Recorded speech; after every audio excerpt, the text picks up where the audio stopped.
John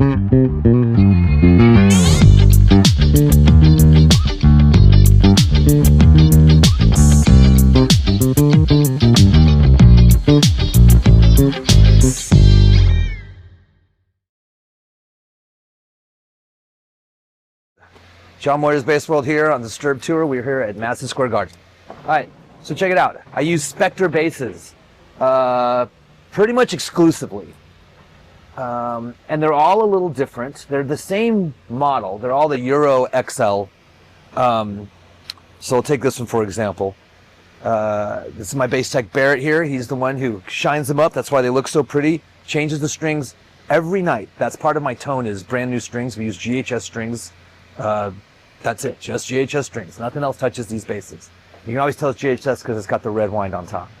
So this is one of my, it's a beautiful bass. Got the gold hardware with the red on it.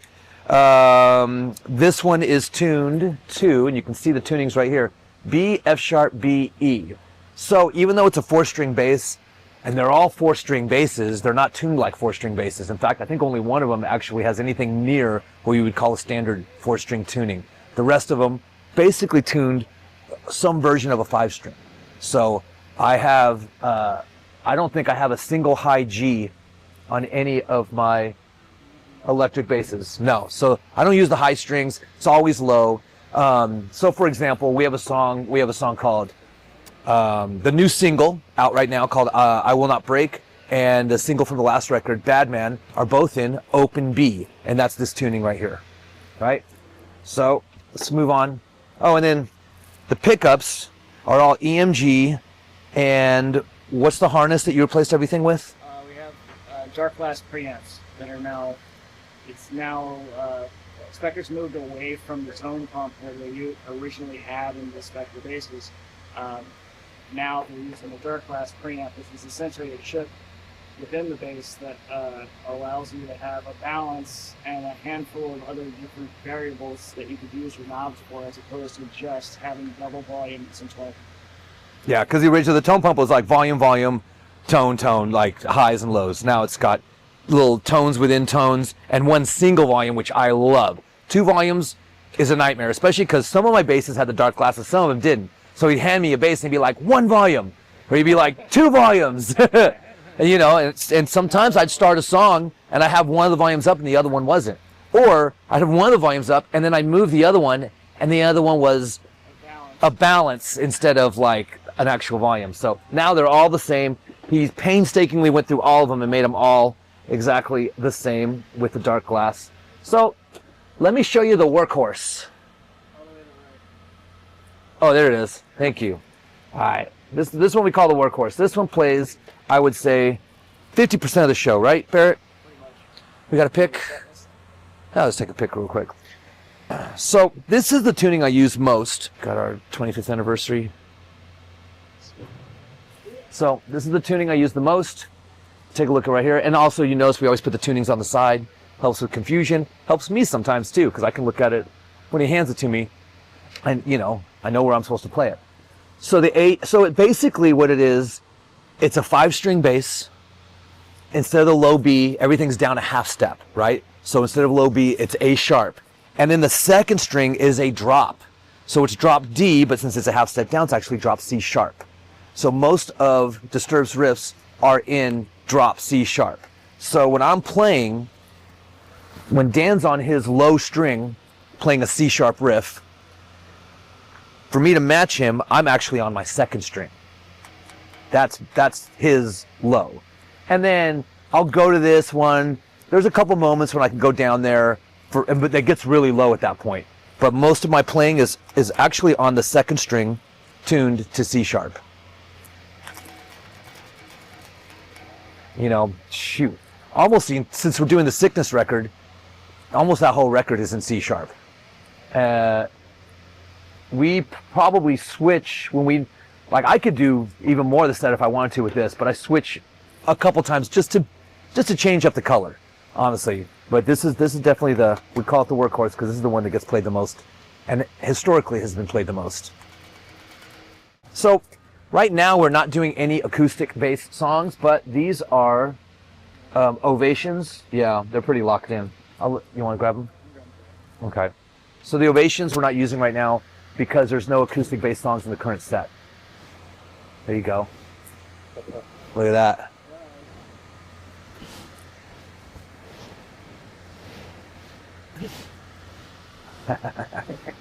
So the on our last record, it was called, well, last record was called Evolution.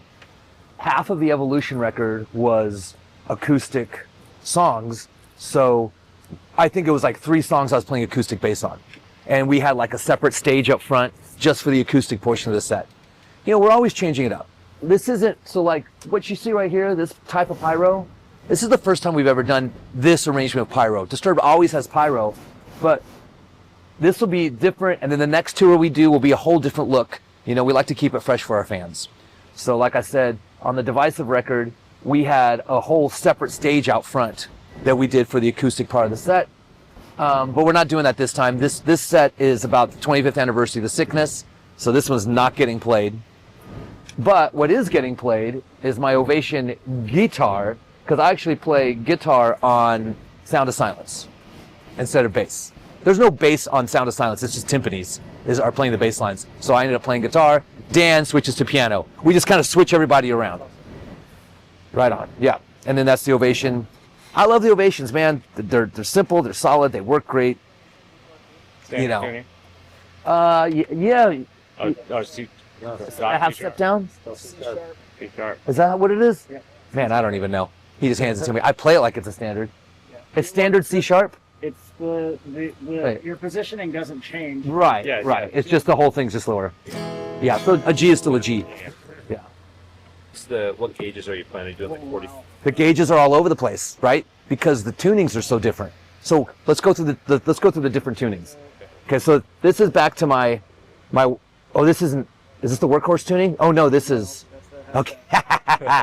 So this is standard half step down. Then there's a workhorse tuning, which is standard, but with the drop C sharp, also with the low B. Then there's the open B tuning. You can come check this out right here. B, F, F sharp, B, E. We've got 2 of those. Then there's the C, C, G, C, F. So that's open C. And then this one over here is the backup for the workhorse. Smart. So And it gets played every night as well.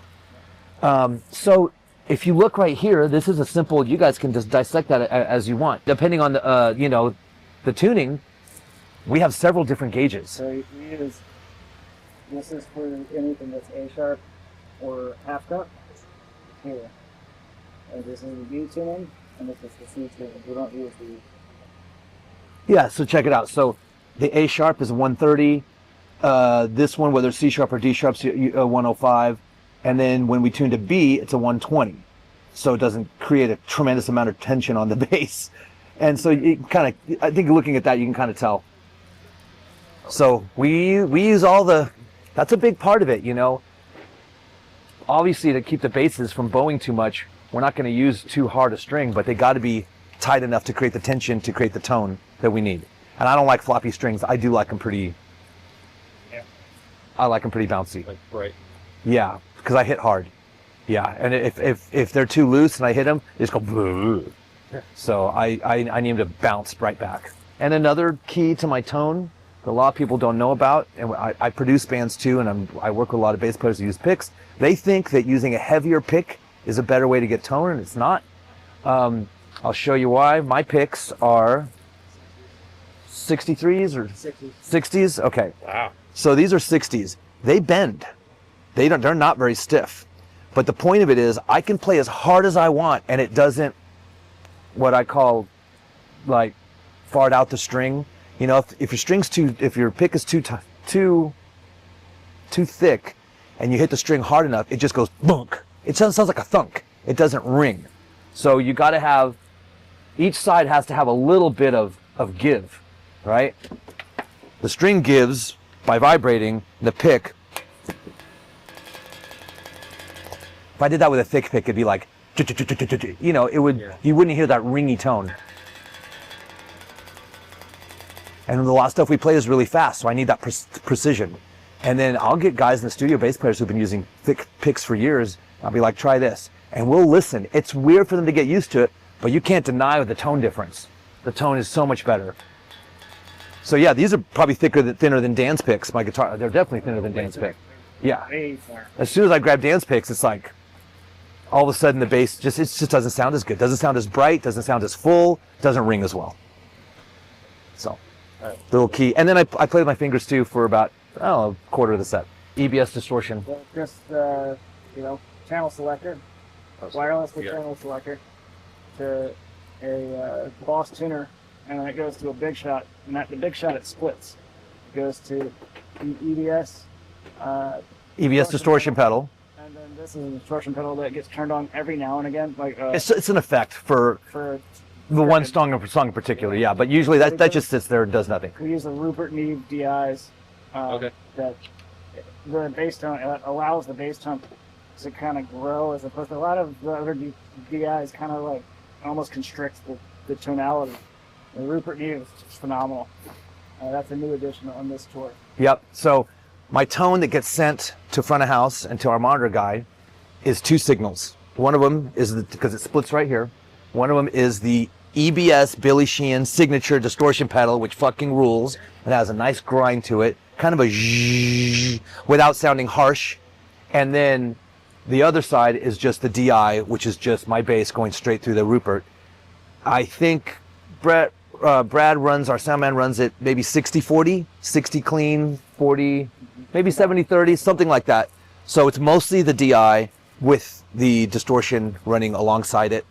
And you don't really turn it on and off. it runs the whole show. It runs the whole show. Yeah, it's just a parallel tone to go with. Keep this here. You don't even have a stomp board. You don't even have a pedal board or anything. No reason to.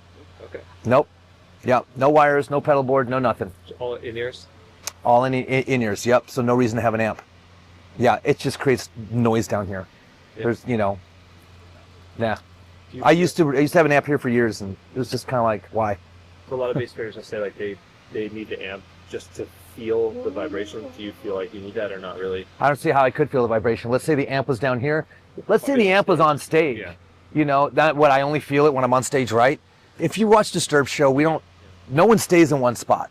I'm over there, I'm out front, Dan's over here. We're constantly moving, and then for my singer, he has a microphone, he goes over here and he's get bass in the microphone, then he gets guitar. So we've had a clean stage for years, and that helps with microphones with the drums, with the vocalists, and just more of an even stage. So there's no one side has like more bass, one side has more guitar. The whole thing sounds like what's supposed to sound like, one equal mix across the thing. And I don't need to feel it. I can hear it, and you'll feel it tonight, man. Oh, sure. The whole room shakes. I can feel it. Yeah, it's powerful. The tones of these Spectres, they come through so clean and so, like, what's the word I'm looking for? Like, clear, and just that they get pretty loud in the mix. Yeah. So, there's no need. If I was playing clubs, definitely I'd like having an amp there. If I'm like stuck in one spot, I want to have my amp there for that. I could see me using it for clubs or maybe even theaters. But when you're doing this kind of production, it's just not necessary. Better have the space. Yeah, better to have the space. We got great guys who run our in-ears. I mean, I just look over and it's the best mix in the world. It's exactly what I want. I just look at them, I'm like, bass up, guitar down, vocals up, whatever I need. We got our little hand signals, for the things, and these guys know what they're doing. We work with some of the best crew that there is in the world.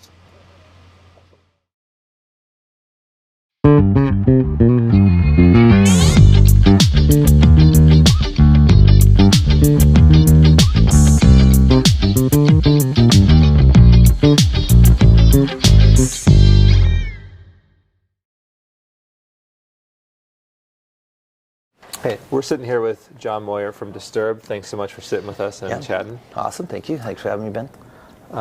So we'll get right into it. Now, you joined the band in 2004, 4 years after the release of The Sickness. How did you end up joining the band, and what is it like playing these songs 20 plus years later? So in 2004, the band had already had out The Sickness and the Believe record. And they parted ways with their bass player, I believe in October of 2003. And I kind of knew the guys, you know. I had played in a band called Union Underground, and we had done some touring on Ozfest together. So I initially had hit them up, and I said, listen, you know, and my band Union Underground also broke up in October 2003. It's weird. So I hit them up, and I said, man, I heard you guys lost your bass player. I lost my band. If you guys need someone temporarily, or you're looking for someone more permanent, please keep me in mind, you know. I didn't really hear anything from them. And then I knew some managers in the business, and so I asked them to kind of reach out to the Disturbed camp and let them know that I was interested. And, you know, nothing really took. So then the holidays pass, January, February, I'm hearing through the grapevine that they're auditioning some select few bass players, you know, guys who I know. So I made a couple phone calls, and I talked to some dudes, and it's like, yeah, audition. I don't think I'm going to get the gig, though, blah, blah, blah. So I'm thinking, okay, good. There's still a chance, right? And but I'm still not getting the call, you know. So then Disturbed decided to, and it was the most amazing thing. They held an open audition. Anyone can show up. They did one in LA and one in Chicago. So they were 2 weeks apart. So I chose to go to the Chicago one so I could, you know, make sure I learned the songs properly, what they wanted, and, you know, just had a little more time. So the LA, I think it was about 100 people who showed up, stood in line, and I don't think there was any callbacks from the LA auditions, minus like some people who they personally knew. And then I went to the Chicago auditions, and it was a scene, man. It was 300 people in line. I was like number 70, something like that. A lot of great players, like touring musicians, and I didn't tell the guys I was there. Yeah, I had their phone number. I could have told them. And I saw their manager. When the manager walked the line, I hid my face. And the reason for that was I didn't want any special treatment. I wanted to show these guys I was willing to jump through any hoops they wanted. I was willing to stand in whatever line. I was willing to make any sacrifice to get the gig. And that's always how I've treated, you know, my musical life and anything I've done. I've always, you know, put in the work, and I'm not afraid to. So, stand in line. It's like an hour before we get in. Now people are starting to recognize me from my Union Underground days, and people are coming back. Hey, when you sign this, I'm like, yeah, I'll sign it. Now shut up, you know. And then I get in line, and there was 3 songs we had to learn. It was like The Game, Prayer, and I forgot what the third one was. But Doogie Thompson, who was part of Disturbed's management, who would eventually become my manager, hands me a tuner, and he goes, all right, John, your song is The Game. I'm like, okay. So I walk in, the guys see me. David's like, John, what are you doing here, man? You know, I'm here for the gigs like everybody else, dude. I said, you know, it's a really cool thing you're doing. There's a lot of good people out here, a lot of good players, and they're really excited about this, and I appreciate having the opportunity. So I stood on stage. They kind of sat there sort of American Idol style, and I tore into the song and played it in front of them, like a minute and a half, 30 seconds a minute. And the music stops. I said, guys, thank you very much. Put my bass in the case, and I said, you know, got a lot of good people waiting out there. I'm going to get out of your hair. And I kind of walked out, you know, kind of leave them wanting more mentality. And my heart was racing, though. I played it cool, but my heart was racing. And I walk out. I already knew where the exit was, too. Like, before I got on stage, I had my exit planned. You know, I'm like, I'm going to walk out that door, put my bass right there, I'm going to play the song. So, so I did exactly that. I walk out. And their manager, Jeff Battaglia, the other part of the management team, chases me out. Hey, just thick Chicago accent. Hey, Joe, where you going? Where you going? I'm like, oh, I just, you know, just did my thing, you know. Well, guys really like you. Why don't you come back tomorrow? So tomorrow was, I was flying out, you know, and I didn't have a whole lot of money at the time, to be honest. I looked at my manager and I was like, so you want me to change my flight and come tomorrow? But I had to change my flight. I just kind of looked at him and he goes, you want the gig or not? I'm like, yes, I want the gig. So no big deal. So I came back the next day, and this time I jammed with the band.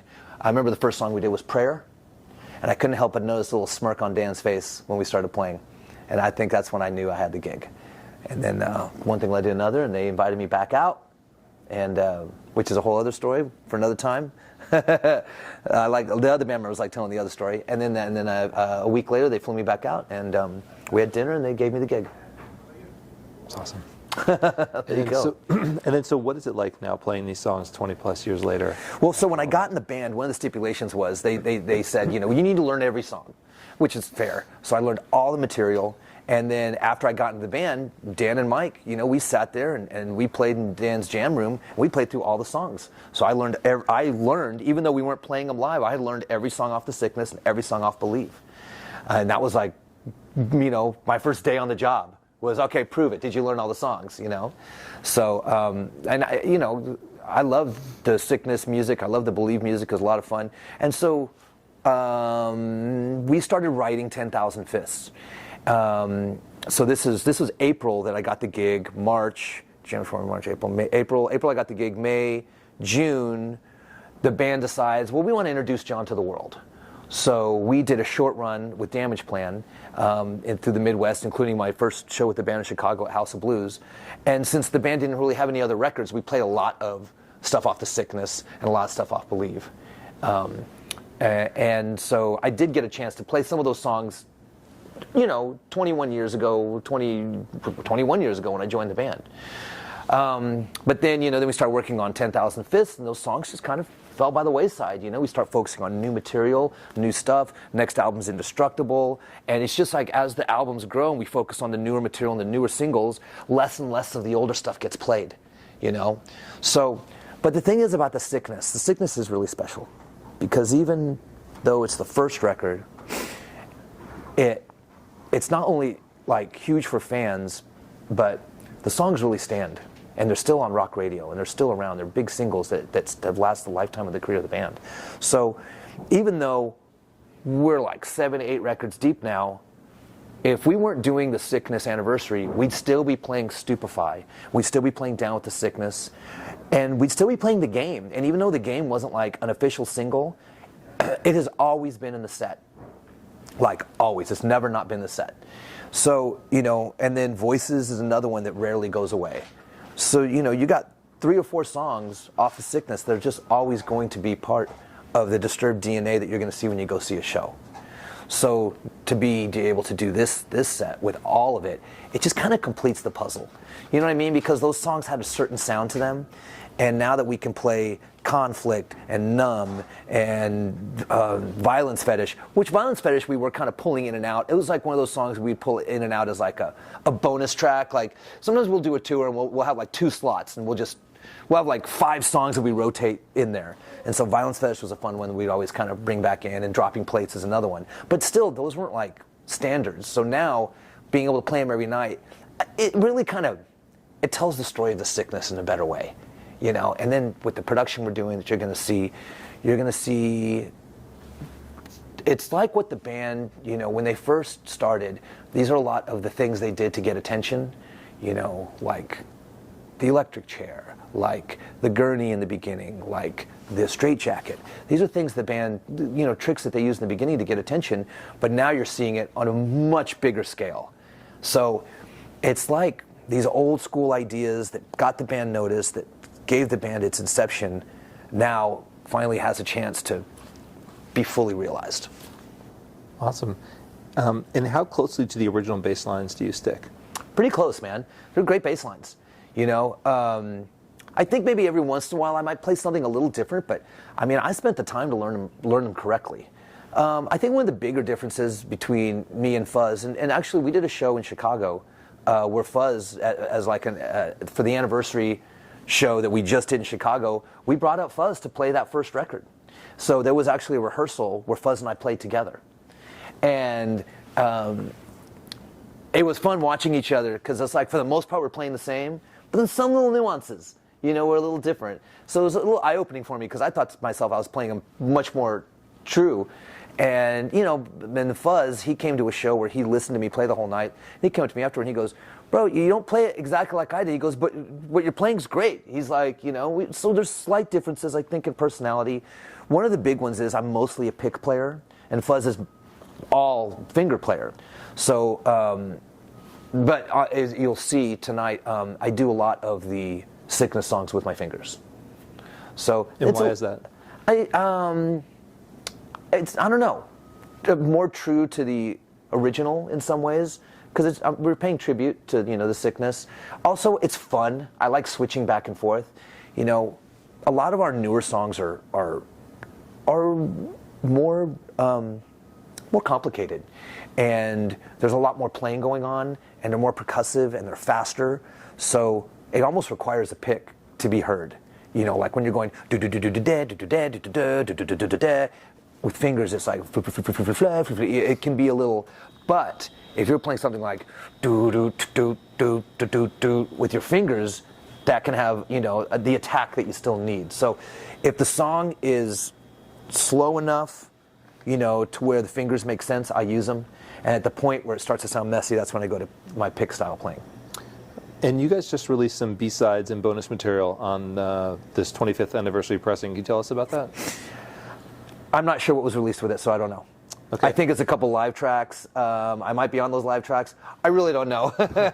We have these discussions on what's going to go on some of these things, and then it comes out, and I'm like, oh, I thought so. Well, okay, whatever. So I don't know. I'm sorry, I can't speak on that. Fair. Do me a curveball. Okay. How would you say you've evolved as a bass player since joining the band? It's a good question. So when I started, I started with Ernie Ball basses, and I had a great relationship with Ernie Ball, and good solid basses. Any particular models? The Stingrays. Stingrays? Yeah, the Stingrays. And I loved them. They were great. And then BC Rich came along, and I had a signature line with BC Rich, so that was fun to kind of design my own bass and do that. So it was like I was still kind of questing for tone. I liked the low end of the Stingrays, but I didn't really like the high end. It sounded a little too bright and guitarish for me. Then my BC Riches, they were kind of a mid-range. The low end wasn't quite as snappy as I like it, but the high was a little better. And then eventually I discovered Spectres. So I discovered Spectres when Disturbed took a hiatus in 2011. I was filling in for other bands, and we took like 6 years off. So I played with Adrenaline Mob. I played with Jeff Tate. I did 2 records with a band called Art of Anarchy. And during that time, I played with so many different players, and I was exposed to so many different types of styles and tones.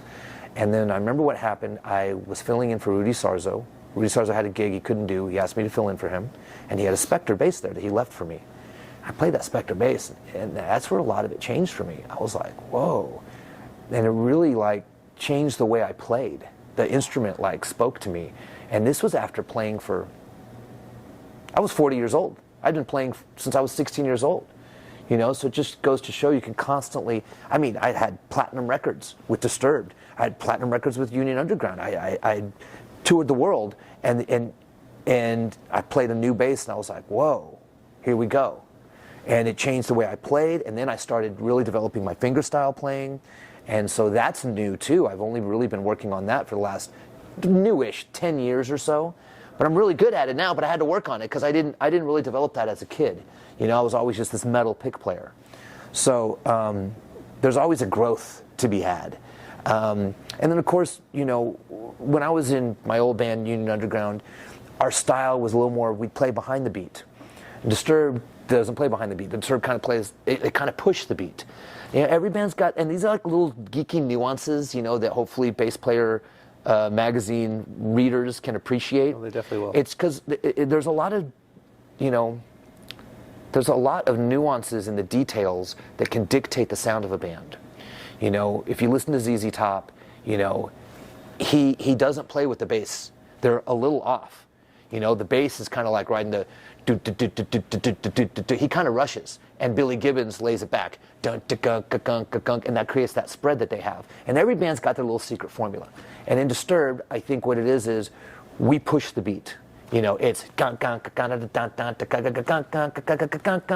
the riff for Prayer, for example. Or even Stricken. So that was a big change for me because previously in my other bands from Texas, we were a little more like da-da, ga-ga, da-da, more like we'd play on the back end of the beat.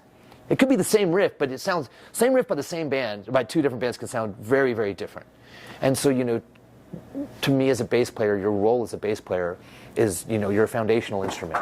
So, you need to figure out where the glue is for everything to fit together. That, where the drums work, and where the guitar works, and where everything sounds right. And if you're behind the beat, it's going to make somebody sound off if they're not on that same page with you. And if you're ahead, same thing. So you got to find, that place. So every band that I played with, and I played with a lot of different bands, especially when he took the hiatus, I would have to mentally change how I play to fit that group of artists. Like in Adrenaline Mob, That's where I developed a lot of my finger playing. But that was with Mike Portnoy, Mike Orlando, and Russell Allen. That band was wild. I was mostly playing the songs while they were kind of like soloing around it, because they're all such great players, and then other bands like in Disturbed were more locked in with each other. It's like a wall of sound kind of thing, and then when we separate, it's very, I like to go back to the Queensryche days, Operation Mindcrime and Empire, where the bass can be separate from the guitars and work, but it's very purposeful. We're not just jamming. There's no jamming going on. We know the parts that we're playing, and they're very thought out ahead of time. And when we get on stage, we play it the same way every night. And that's our challenge, is to how much tighter, how much more powerful, how much harder can we hit? And that's Disturbed sound. So you talked a little about how you sort of evolved going through the different basses. What else about your gear has changed over the years? Well, I used to play hard key amps. Played hard key amps for years. And then, as we got to these bigger venues, having an amp on stage just doesn't really make sense. Because it's a huge stage and we move around a lot. So I really didn't need to have an amp on stage. And then I had an amp side stage, and I'm like, well, why? It's just creating noise out there that's unneeded. So that's a big change, and a lot of people are doing this now. People aren't using speaker cabinets because we have the Kempers now, we have the Fractals, we have all this new technology. So a lot of the bigger bands, they're not using Marshall amps like they did when I started, and I'm part of that evolution. I don't use an amp; I just plug in direct. I use a great Rupert Neve, as we looked at it earlier, the Rupert Neve DI. And I use that Billy Sheehan distortion pedal, and those are my two tones that go to the front of house and to my in-ear monitor mix. And so I think that's one of the bigger things. But other than that, I've always liked fresh strings, and I've always hit really hard. And I've gone through a couple string endorsements over the years, but the truth is nothing beats GHS. Bass strings, we know they're expensive. That was one of my best endorsements, is especially when I was younger, was getting a string endorsement. That was like the holy grail as a bass player. I'll buy my own basses, but $40 packs of strings is, $30 if I get there on Saturday for the discount, the 2-for-1 discount. Yeah. It's expensive. So I learned, and I read it in Nicky Sixx's interview where he used to boil his strings. That actually works. So my strings would get a little grimy, and this is something for you bass players out there. If you're in a clutch, maybe you don't have enough money for the next set of strings, boil them, and then they'll clean up and they'll last. So let's say your strings lasted for 5 days, and then they started getting gunky. If you boil them, they'll last for 2 days. And if you boil them again, they'll last for 1 day, and then you're done. You get 2 boils out of them tops. You can get like 50% more life out of your strings. Exactly. I've done the math. It's exactly 50%. I never heard that trick. So you never heard boiling strings? No, but oh yeah, you guys got it's legit. Totally works. Okay. Yeah. And what has this run of anniversary shows been like for you so far? It's been fun. It's fun. The fans love it. I love playing B-sides, like songs that maybe we haven't played in a long time. It's so much fun. Because this is the only time we're going to be able to do this. Maybe we'll do a 30th anniversary. I don't know. But the fact that we have the longevity to do a 25th anniversary, and the fact that we're able to bring the production that we're bringing to this, to tell the story of the sickness, and to be able to play these songs that just normally we'd never play. It's like pulling a rabbit out of a hat. It's like, surprise, it's a lot of fun, man. Now, you get such a powerful sound. Can you talk about the tunings that you use? Well, the tunings really have mostly to do with Dan's songwriting. So are you matching the guitar? I'm matching the guitar almost always. There's a couple songs. What I do in the studio is a lot of times different than what I do live, right? So let's say I'm in the studio, and Dan's got this song, and he's got this one tuning. And I look at it, and I'm like, okay, I will retune the bass, sometimes to match him, but sometimes I'll retune the bass so that I can have certain open notes where he's fretting because I want to have a certain different tone. So I might play a verse in one tuning in the studio, and then it gets to the chorus, and then I'll retune the bass because I want, especially for like a ballad, I want that open string to ring and just be, the metal on the nut of the Spectre, metal on metal, no flesh getting in the way. So a lot of times I'll hit certain notes that I really want to ring and sing well. I'll tune the bass to that one note just to get that massive sound in the studio. And then I have to figure out how to play it live. So sometimes it's a hybrid. But most times I'm just in the same tuning as Dan, especially because we're playing riffs, and these riffs are like do do do do do do do do do do do do do do. Well, I pretty much have to do it that way to be able to, follow and hit his riffs like him.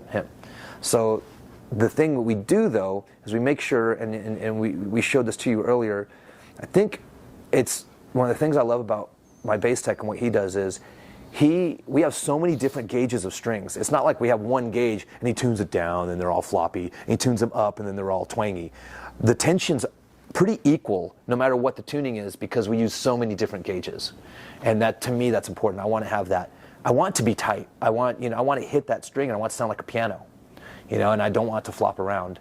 And that's another thing too, when you're playing really fast, a floppy string goes out of tune so easy, and you go do do do do, and you hit a note, you barely bend it, and then you're not in tune.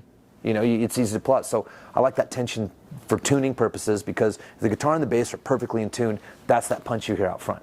When we went through your basses earlier, they're mostly 4-string.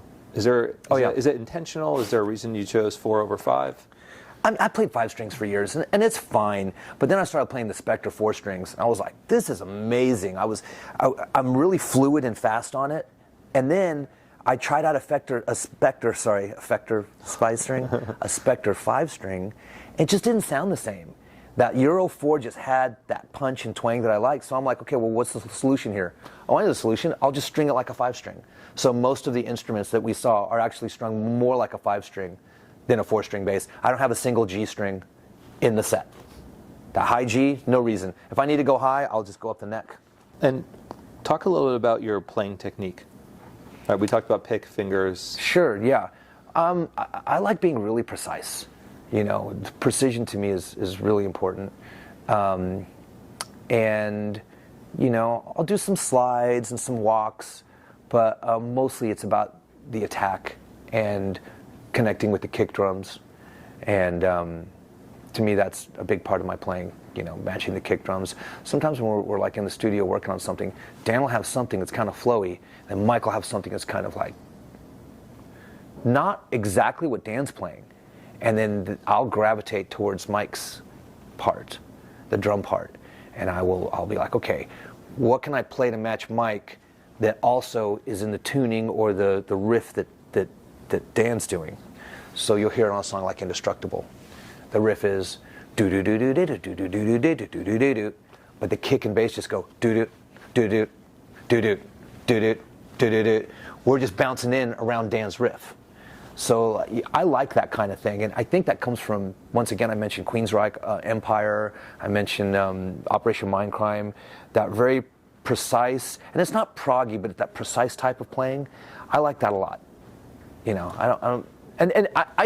love listening to records like with Jimi Hendrix and everyone just jamming and Cream, and they're all great players, but my style is definitely more of a precision type of playing.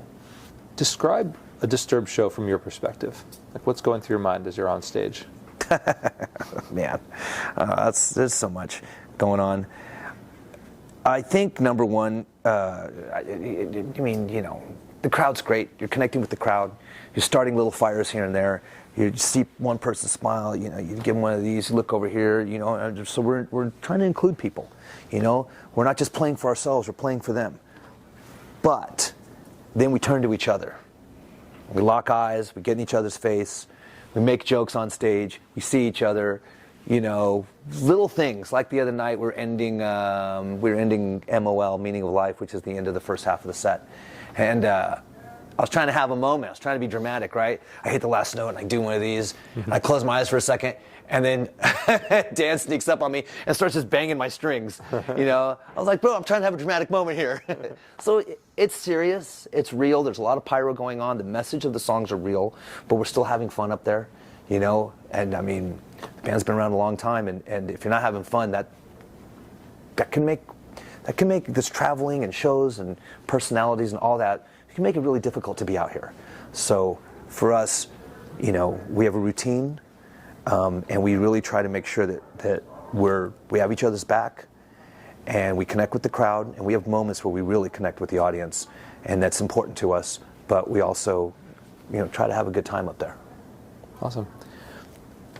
Now, talk to me about some of your bass influences. Who are your main influences? So my number one influence of all time is Duff McKagan of Guns N' Roses. I learned Appetite for Destruction beginning to end. Now here's something funny though. Back then, I didn't have MTV. Appetite for Destruction came out. Maybe I saw Sweet Child of Mine, the video, once or twice, but I was playing with a pick in my very first band, and it wasn't until like years later that I realized that Duff also played with a pick. So that was just a coincidence that my hero was also a pick player. Because I remember, some guys like, no, you're supposed to play with your fingers. And I'm like, well, I want to play with a pick. I just fought people on that. And Metallica was my other big band. Jason Newsted played with a pick, so I felt validated years later when I found out that some of my favorite players were pick players, and so that was kind of cool. And then, Black Sabbath, obviously Geezer Butler, some Monster. I like bands. I like music. I'm not sure if I'm like a bass player centric kind of person, like I can get inspired from a vocal or a guitar line or a drum beat. It doesn't always have to be what the bass player is doing, even though I can appreciate it. I mean, if you want to talk great bass players, it's John Paul Jones. He's about as good as it gets. You listen to his stuff and he's just walking around. Without him playing these songs, it would not sound the same. But people don't realize it because they get stuck in they get stuck with Jimmy's riffs, and then then you're like, when you start listening to bass line, you're like, well, that's actually the song, is the bass line. Look at Ramble On. I mean, yeah. Take away the bass line, and what do you have? I mean, Lemon Song, all that, and the guitar's cool. It's the flash, but whatever's, I'm a song guy, so whatever's playing the song, that's always been what I've been attracted to. And how old were you when you first started playing bass? How did you get into that? I feel like I was a late bloomer. So my guitar, I had two friends who played guitar, and they'd been playing for a little while. I think I first picked it up when I was 16. And I knew nothing about music. I didn't know how notes worked. I didn't know anything. I had been in choir. I'd sung, and I was a performer. So when I was in middle school, I was always in the plays. I was always an actor. I was on stage. I'd sing, these songs, not really knowing what I was doing. I'd just sing. And then I was like, I don't know. Didn't really want to be on a stage doing stuff someone told me to do. I didn't, someone telling me how to act. I like performing, but I was like, how do I get on stage without having someone tell me how to act? I'm like, oh, I know, I'll be in a band, and it actually worked out. So then my two guitar player friends, I'm like, okay, guys, what do I do? Like, here's the bass. Like, what does it do? I knew nothing, bro. And then they showed me, and I learned some chords, and I learned, some theory, and I started figuring out how the bass works with, guitars, and, picked up a couple scales, and off to the races. And I just never stopped. Now, what's coming up for you guys beyond this anniversary tour? We have this tour that's so tonight, Madison Square Garden, and we get to go home for about a week, and then we come back out for the second half. So tonight is our last show with 3 Days Grace and Seven Dust opening, and then we will restart the tour next week with Daughtry and Nothing More. And then we'll take the summer off, and then we'll take this tour to Europe. So we'll be doing Down with the Sickness 25th anniversary in October in Europe with Megadeth opening. Yeah, it's gonna be good. You couldn't do that here? I know. That's another big influence, is actually Megadeth, just in general as a band. What's your favorite Megadeth record? Rest in Peace. Okay, just making sure we're on the same page. That's the best. Last but not least, the last full record you guys put out was back in 2022, and then you just released a single, I Will Not Break. Yeah. Are there plans to release another, or are there plans to go back in the studio and do a full record? I'm not sure how the world is going to see this music moving forward, because we become much more of a single-driven society, and but we have a ton of material ready to go. I mean, Dan's been in the studio working tirelessly for the last 2 years. Honestly, he doesn't stop, and there's a ton of songs that are ready to go. So the answer that fans want to hear is Disturbed going to put out new material? Absolutely. As we were listening to it the other night, some of the best material we've ever done. I mean, I'm so happy to be in this band. I'm so proud of our evolution, and especially when we play these songs. And then tonight we also play the single, and you can really, there's a difference. It's all Disturbed, but it's grown. And I'm so looking forward to the next chapter because we have it. We have it ready to go. Now, how it gets delivered, in what capacity, whether it's a single at a time or whether we put out a whole record, that remains to be seen. But new music. That's up to the suits, I guess. No, no, we have control over all that. It's our decision.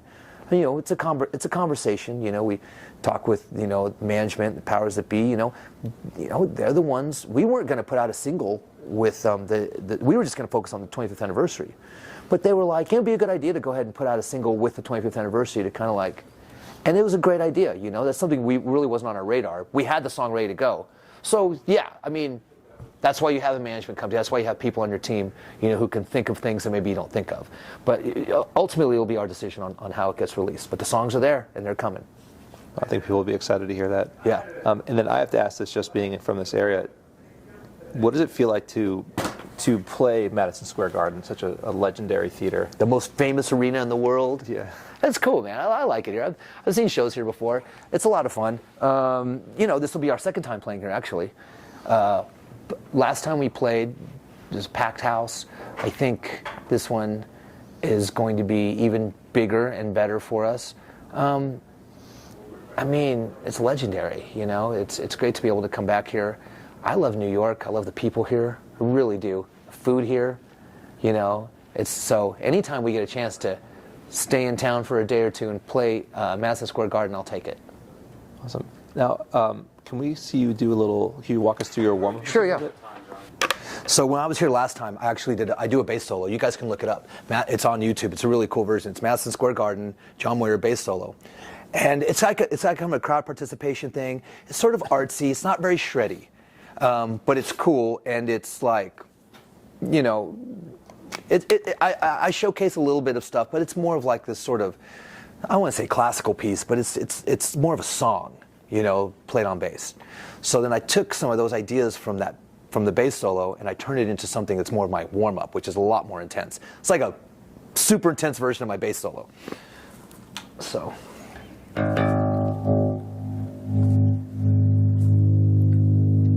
Is this a one volume bass? Nope, this is a 2-volume bass. Okay. This one hasn't been replaced yet. Okay. That's why it's probably that's why it's my backstage okay. bass. It's not Keep not it one of the ones. stage. Sure. Yeah, we'll just do it sitting down.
And then I speed it up.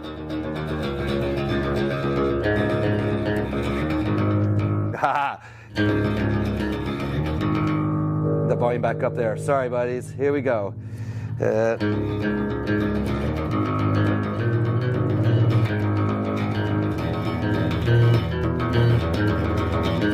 Sorry, it's distorting out a little bit.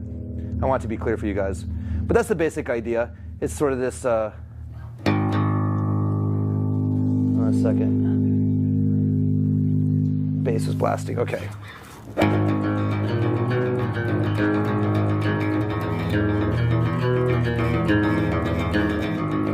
It's mostly for the picking hand.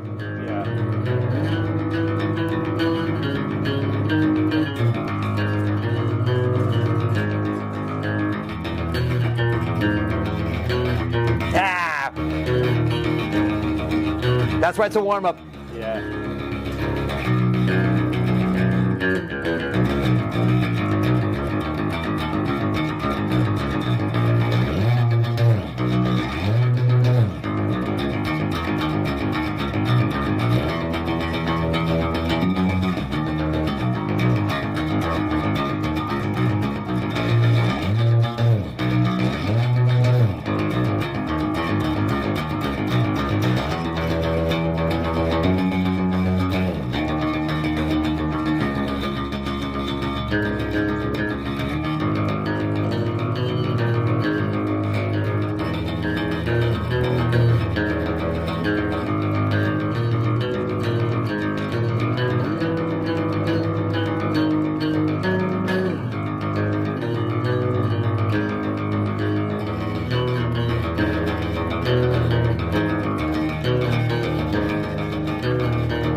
Love that tone. Thanks, man.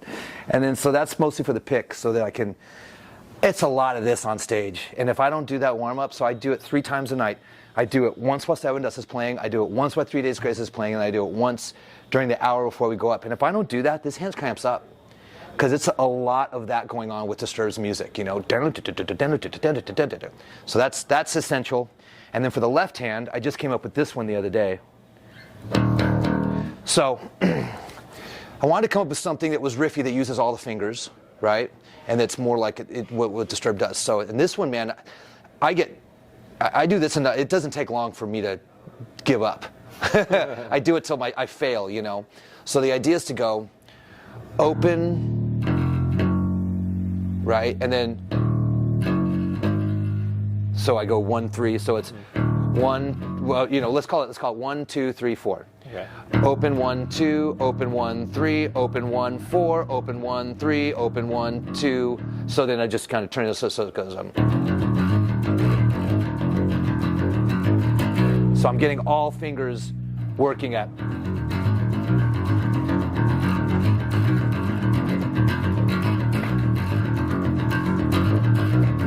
And then I do a pull-off version of it, same thing.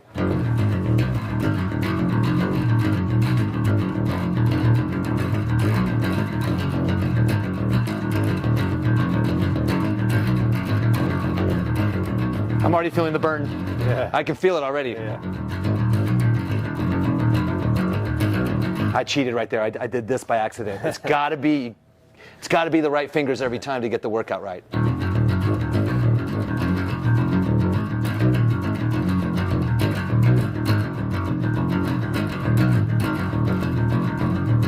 Woo!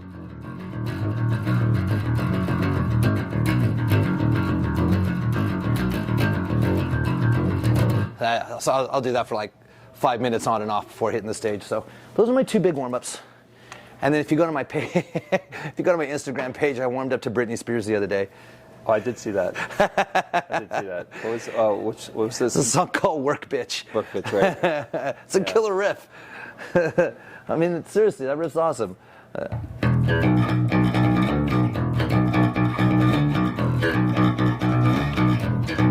I get to work, bitch. I get to work, bitch. Anyways, you know, whatever. Wherever you find it, it doesn't, you know, not everything has to be heavy metal all the time. You know, you can find inspiration anywhere. Absolutely. That was fun, man. Thank you so much. Absolutely. Thanks for taking the time.